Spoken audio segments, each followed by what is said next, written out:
nacimiento se ha dado a la fe de Dios en su eterna palabra de amor. Con el propósito de compartir con usted todo el consejo de Dios, le presentamos A través de la Biblia, un análisis de la Biblia, libro por libro, que nos ayudará al crecimiento de la vida espiritual. Estos estudios fueron diseñados por el Dr. J. Vernon McGee, destacado maestro y expositor de la Biblia. Le invito a que nos acompañe en este fascinante recorrido de A través de la Biblia. Cuán firme cimiento la palabra de Dios. Me da mucho gusto estar con ustedes otra vez, amigas y amigos de A través de la Biblia. Hoy vamos a continuar nuestro recorrido que hemos iniciado hace un par de estudios nada más, en la carta de San Pablo a los Efesios, una de las cartas fundamentales de la fe cristiana, por los aspectos teológicos y por los aspectos prácticos que contiene esta carta dirigida a una iglesia en aquella ciudad que se llamó Éfeso. Hoy disfrutamos del contenido de esta carta y las iglesias se forman en torno a aspectos doctrinales del contenido de esta valiosa carta. Así que abra su Biblia, iremos avanzando poco a poco. En el capítulo 1 de la carta a los Efesios nos detendremos con los detalles durante varios estudios en el capítulo número 1. Hoy veremos el versículo número 2. Así que aquí hay mucho contenido, hay muchos comentarios para hacer y todo este capítulo inicial es fantástico. Nos escribió Sandra Gutiérrez Mendoza desde Salamanca, España, y nos dice: estoy impresionada. Soy Sandra Gutiérrez. Vivo en Salamanca, España. Los escucho por medio de Internet. Doy gracias a Dios primeramente por ustedes. Son de gran bendición. Estoy muy agradecida con Dios porque ha puesto predicadores rectos y temerosos de Él como ustedes. La gloria sea el nombre de Jesús, dice Sandra Gutiérrez de Salamanca, España. Gracias por este hermoso testimonio de Sandra que llegó desde la madre patria, España, en Salamanca. Y desde Ecuador, en la zona de Naranjito, escribió Noemí Moreira: soy Noemí, tengo 20 años. Acepté a Cristo como mi Salvador y estoy escuchando la emisora BBN que me ha traído gozo y paz a mi vida con las enseñanzas de este programa. Me regocijo al poderles escribir por primera vez, esperando que Dios los bendiga ricamente. Asimismo, les pido que pongan en oración mi vida y que me envíen las notas y bosquejos. Saludos desde Naranjito, Ecuador, de Noemí Moreira. Muchas gracias, Noemí, por este testimonio. Y gracias a Dios que pudo encontrar a Cristo temprano en su vida, ¿verdad? 20 años. Y bueno, por delante hay muchos más, si Dios así lo permite, que los viva siempre siguiendo a Dios y estudiando su santa palabra. Les recuerdo que al final de nuestro programa de hoy damos la dirección para que usted nos escriba, como lo hizo Noemí desde Ecuador, que también lo haga usted que todavía no nos ha escrito. Recuerde que nuestra dirección en Internet es escuchar.atravesdelabiblia.org. Y ahora les invito para que inclinemos nuestros rostros en oración a Dios. Señor, inclinamos nuestro corazón delante de ti y pedimos tu bendición para este tiempo en que abrimos la Biblia, tu palabra, para estudiarla. Nos encomendamos a ti, en el nombre de Jesús. Amén. Amigo oyente, en nuestro programa anterior hicimos simplemente una introducción a esta maravillosa epístola a los Efesios. No nos quejamos de haber pasado tanto tiempo en introducir esta epístola, ya que es una de las cartas más importantes que encontramos en el Nuevo Testamento, y era necesario conocer todos esos antecedentes. La ciudad de Éfeso, como dijimos en nuestro programa anterior, era una ciudad bastante hermosa. Era probablemente la segunda ciudad de importancia en el Imperio Romano, siguiendo únicamente a Roma. La cultura que existía en ese tiempo en la ciudad de Éfeso era mayormente griega. La ciudad fue fundada probablemente alrededor del año 2000 a.C. por los eteos. Se la podría llamar una ciudad oriental, una ciudad asiática, hasta alrededor del año 1000 a.C. Y entonces llegaron allí los griegos. Hay una mezcla en ese lugar de Oriente con el Occidente.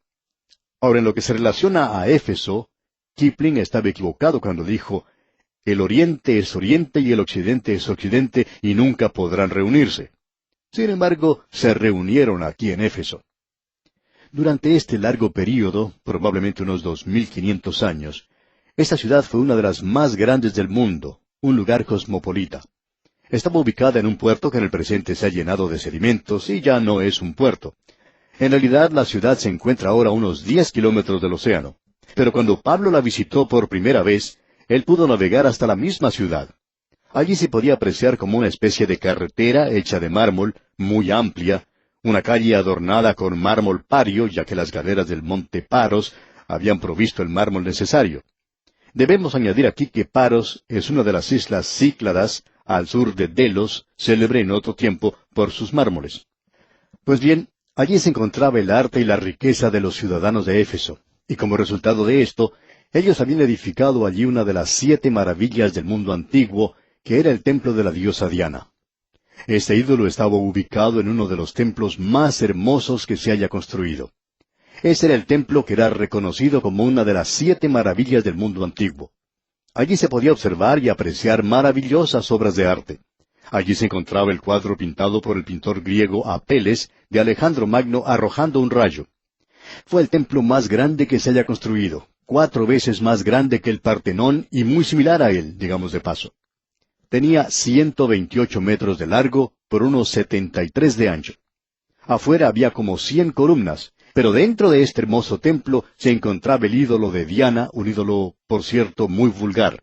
No era la hermosa Diana que encontramos en la mitología griega, sino que esta era algo oriental, era en realidad la diosa de la fertilidad. No era una diosa de la luna, sino la diosa de la fertilidad, y allí se llevaba a cabo toda clase de actos inmorales a la sombra de ese templo.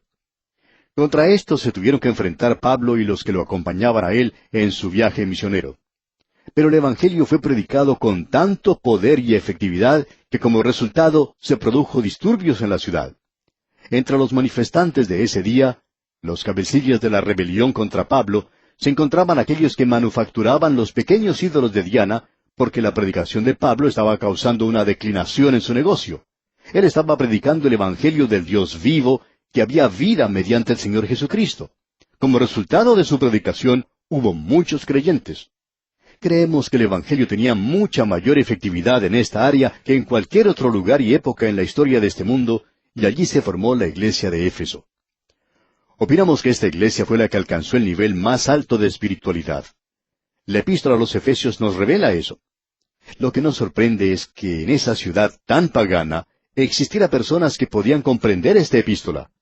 Pablo no lo hubiera escrito de esa manera si ellos no hubieran podido comprenderla. Y no solo eso, sino que uno encuentra que cuando se mencionan las 7 iglesias de Asia, la primera de ellas es Éfeso. Y esa es una serie de iglesias que nos dan la historia completa de la iglesia. Y la de Éfeso era la iglesia mejor, la que se encontraba en el nivel espiritual más alto. Nosotros en el día de hoy no podemos concebir el nivel espiritual tan alto al cual el Espíritu de Dios había llevado a los creyentes de Éfeso. donde ellos amaban a la persona del Señor Jesucristo y se acercaban más a Él. Qué bueno sería poder ver esto en nuestras iglesias en el presente, pero nosotros estamos muy lejos de la persona de Cristo en nuestros días. Estamos en realidad enamorados de diferentes programas y actividades. Estamos muy contentos de hacer este o aquel trabajo en la iglesia, y sin embargo, estamos lejos de la persona de Cristo. El gran interrogante entonces es, ¿cuánto en realidad amamos a Jesucristo? Pablo le va a decir a estos creyentes de Éfeso, Cristo amó a la iglesia y Él se entregó por ella. Bien, ¿corresponde usted a ese amor, amigo oyente? ¿Está usted respondiéndole a Él? ¿Puede decir usted a Él, le amo porque Él me amó primero? Bueno, esta carta a los Efesios debería llevarnos muy cerca de Cristo. Y considerando este primer capítulo de la carta a los Efesios, vemos que la iglesia es un cuerpo, el cuerpo de Cristo. Esto es en el mundo del presente. En los primeros 2 versículos encontraremos una introducción y luego veremos cómo Dios el Padre planea la iglesia en los versículos 3 al 6. Usted recuerda que el Señor Jesucristo dijo, «Me has preparado un cuerpo».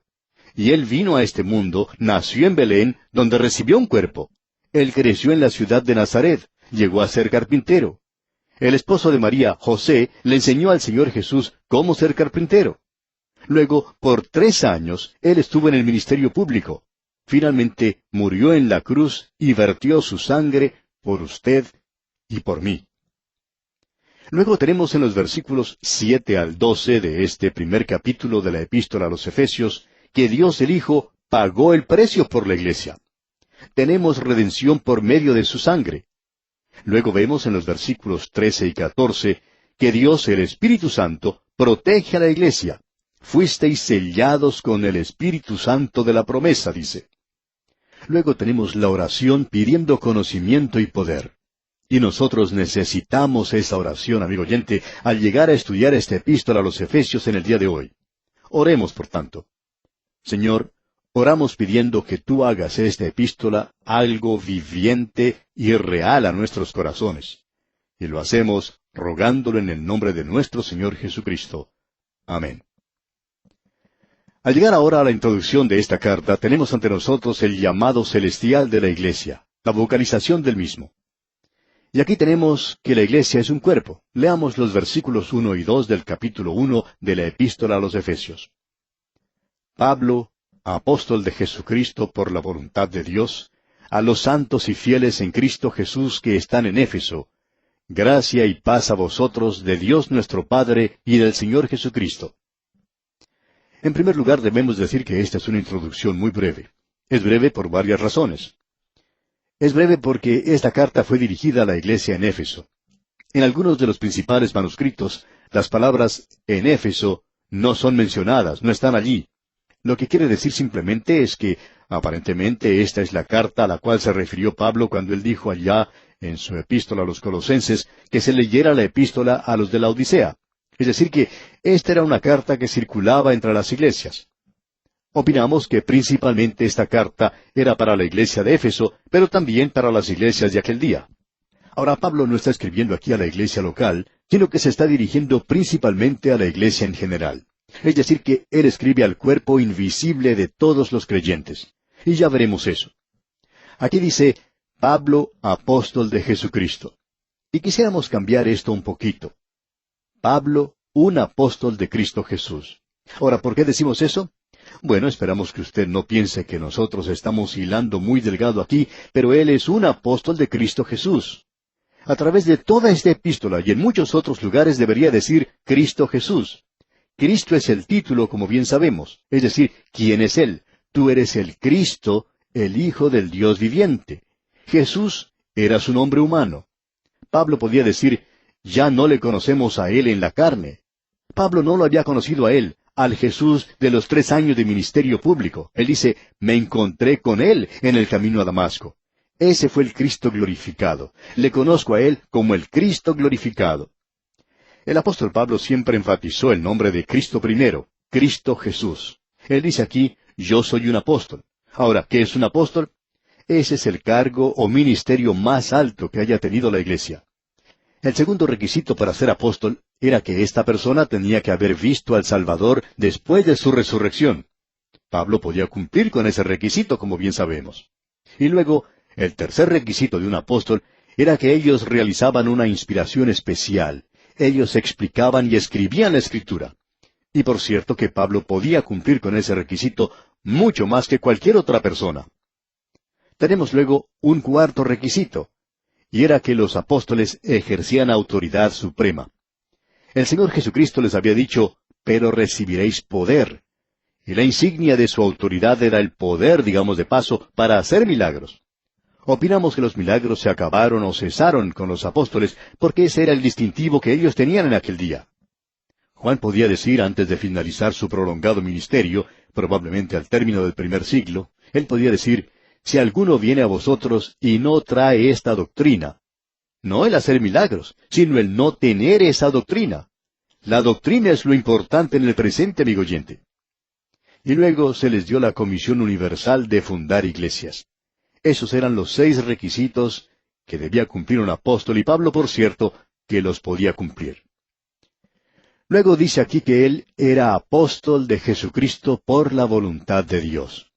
Pablo apoyaba su apostolado en la voluntad de Dios, en lugar de hacerlo por cualquier ambición personal, o en base de algún hombre, o de que la iglesia lo había nombrado a él apóstol. Pero él es un apóstol por la voluntad de Dios.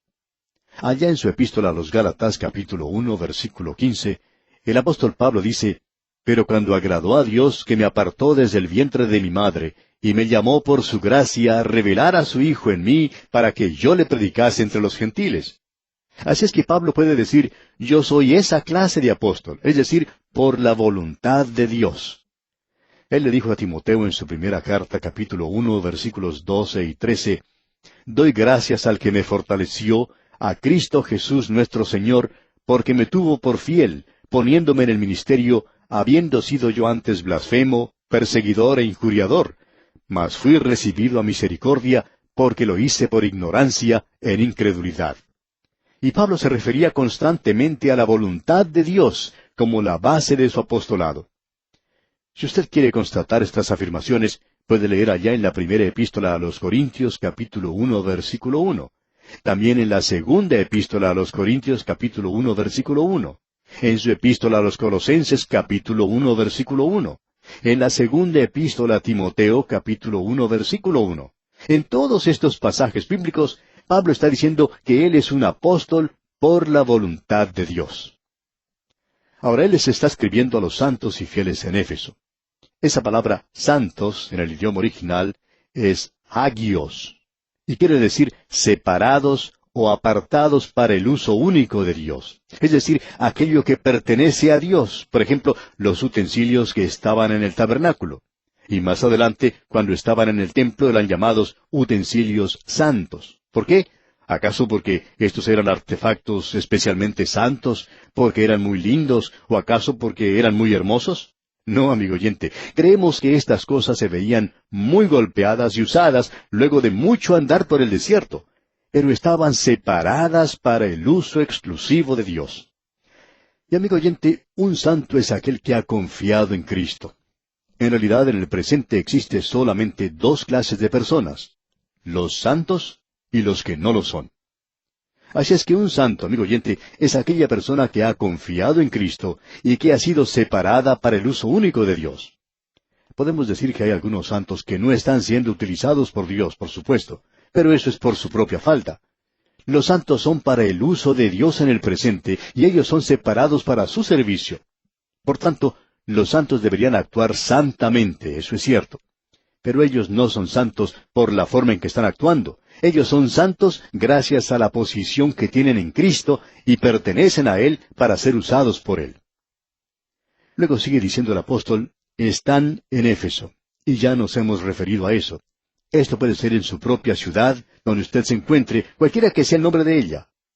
Antes se había hecho referencia a los fieles.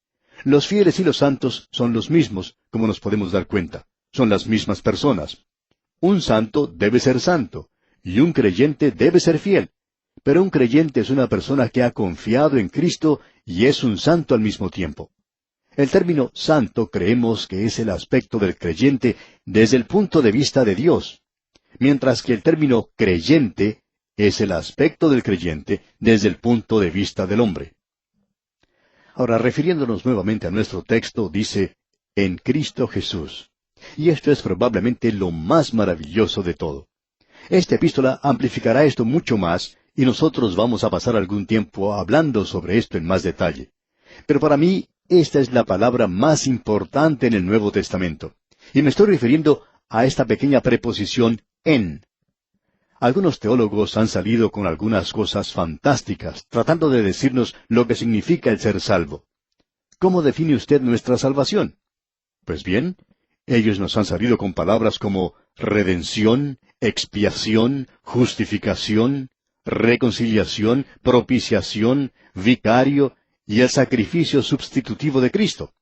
Todos ellos son buenos, no estamos tratando de encontrar faltas en eso y creemos que son maravillosos.